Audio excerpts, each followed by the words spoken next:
Goalie tonight. Sorry, Harrison. Yeah. And is Cam York into? Yeah, I think he's skating now, so he's gonna give me the thumbs up or thumbs down after. So I assume probable, but I'll wait till he gives me his nod. You really praised York's camp, but obviously he had to miss these first 3 games. Yeah. Do you anticipate that he'll pick things right back up, or do you anticipate maybe a little bit of rust? No, I think I mean I don't know about the rust, but I know that he's had a really good camp, came in really good shape. Real mobile guy, I think. And what I liked about him in camp and even in some of the exhibition games, he was actually trying stuff on the blue line. There's a lot of movement.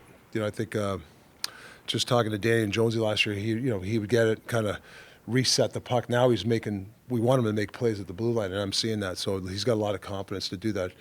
So we continue wanting him to have a lot of movement on the blue line. Last year he mentioned, he had the shoulder injury and he was out for a month, and he didn't realize how much it impacted his game. How do you kind of work him back in now when he hasn't played the first 3 games of the season? Yeah, I think I mean, you don't go crazy and overplan, but I think you put him back in the fire. I mean, you don't, you don't try to protect a player. I think you got to throw him right in. So that's some good situation. I don't know how much he'll play tonight, but he's going to get his minutes, and we want him, like I said, to drive the play. He's been out a week, so I don't think it's too much rust. I mean, he had a really good camp, so I'm not worried about the rust part. What has your evaluation been of the defense without York? And obviously you hope that he doesn't get injured again, but just to know if he were to knock wood, that you kind of have an idea of what that could look like without him. So our D in general, you mean? Yeah. Well, I think they've been scrappy. I think it's been a scrappy group. You play in Florida twice and Carolina. There's a lot of heat on those teams. Forecheck. Florida's one of the better forechecking leagues in the league in Carolina. So I thought they were scrappy out there. Sometimes you think they looked overwhelmed, but if you watch them, Florida had the puck one time for 50 seconds, and then I know people are freaking out, but it was okay. They had them outside, and I saw our D kind of hang in there. Sometimes when the other team has the puck and they're moving around, people start running around, right? And I didn't see that. So that's a maturity thing that I'm seeing a little bit. And it's early in the season, but I do like to see that. So it's okay to keep the people on the outside stay in structure. And I saw some of those D do that, which is a nice thing. Rick, you mentioned about the penalties, about you guys taking all the penalties. Yeah. But I guess how much of that from your side, and not asking you to throw officials under the bus or anything, but how much of that is fixable things for the team, and how much of that is just it's been 3 games and maybe there have been a few penalties that could have gone either way? Yeah, I mean, obviously the ref thing, I usually don't complain about it because they're trying their best. It's listen, everybody's a little rusty at the beginning of the year. Maybe some guys are a little rusty. I don't know. I mean, but we've had 15 penalties. The alarming things are stick penalties, right? Offensive stick, hooking. Yeah, there's a couple there. You're like, really? But I get it in the sense that you just got to keep your stick down. That's just the way it is. I mean, it's funny you kill off the aggressive penalties, and Mitch goes in there and helps out. TK, we killed that penalty off, right? It's usually those stick infractions that when teams score on, the lazy ones. So just stay aggressive, but just got to keep your stick down. And I guess even you mentioned the one where Mishkov defends TK. Yeah. The one where Hathaway gets the penalty for crashing the goalie. Is that a penalty where you look at it and you're like, look, you're making a play, you're trying to do something, so I'll take it, and then maybe I'll just trust my guys can kill it? Yeah, I mean, listen, it's they're all debatable. Like that one, you're like, did you get pushed in and all that sort of stuff. But like I said, that's a huge kill, right? That was a big kill for us. And then we got him scoring down the road, Coots.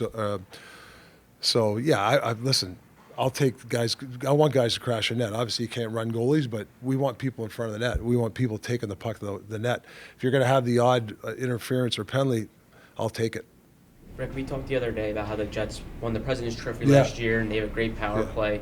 Just curious, how much film study do you do of an opponent, or are you more focused on you guys? Well, I call it 85% about us, 15% about the other team. That's kind of my ratio. There's some things that you got to give these guys information, our players. Winnipeg, really good, really good rush team, and they like to use the wide passes. So how do we deal with that? Their power plays was number one last year. It's dangerous. Got to stay disciplined.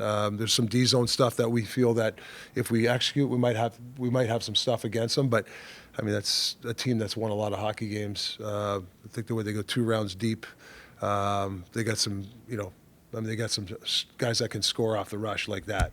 They can turn the tide. So we got to be, we got to stack the same effort we did against Florida, the same game plan.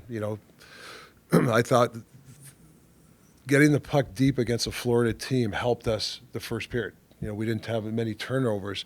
And I think against Winnipeg, if you want to fuel them, if you turn the puck over, you're in trouble. So, we're not saying not make a play. We're just saying make the right play. You were out west for so many years. I mean, is there a comfort level playing against the Jets because you've watched them and you've coached against them so much more than like Florida's and Carolinas? Well, they're good. They're not. So I'm not too comfortable. They're a good hockey team, but I know their team. I know their personnel pretty well, and when you play Winnipeg what you're going to get. So you get a little bit of advantage, maybe, but it's still a team that's dangerous. When we talked to Sean Couturier after the game and asked him kind of how do the other lines get going, he laughed and he said, "Well, we started playing a little bit more like the Cates line." But did you see that kind of from the other lines that maybe they were taking some of the lessons from what was working for the Cates line over the first few games? I do, because we do film session, game reviews, and the Cates line's on there a lot.